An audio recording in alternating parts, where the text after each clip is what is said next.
All right, Priya. We talk a lot about the big Indian wedding, right? The roka, the outfits, the endless catering menus. Oh, the never-ending guest list negotiations. You feel like you've conquered Everest just getting to the Mondop. Exactly. But what if I told you the single most important preparation for marriage is actually the one almost everyone skips? Ooh, okay, I'm intrigued.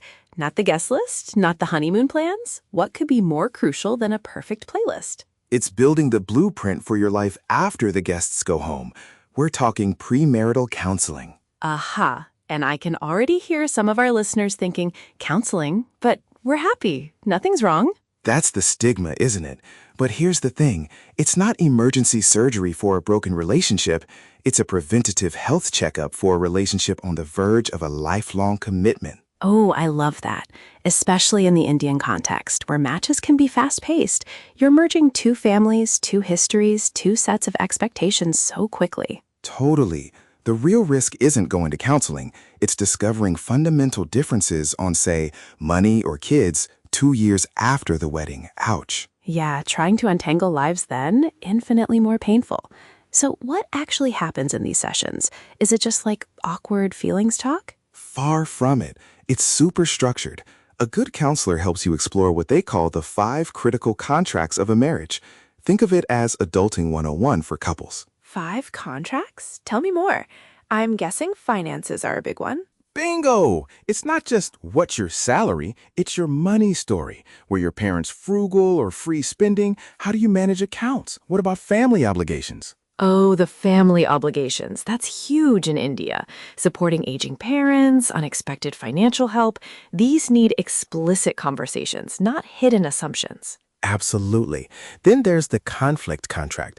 Because every couple argues, the goal isn't to stop fighting, it's to learn how to fight constructively. Yes, like I statements versus you statements.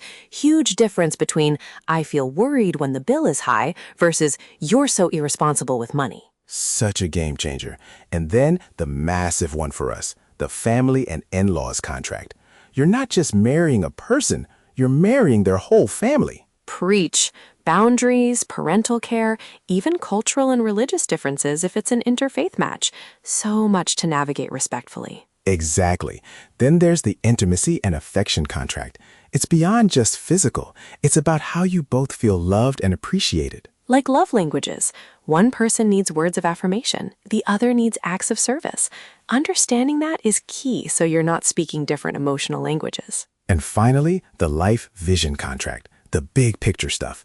Kids, careers, where you see yourselves in 5 or 10 years. You need to be rowing in the same direction. It's about intentionality, right?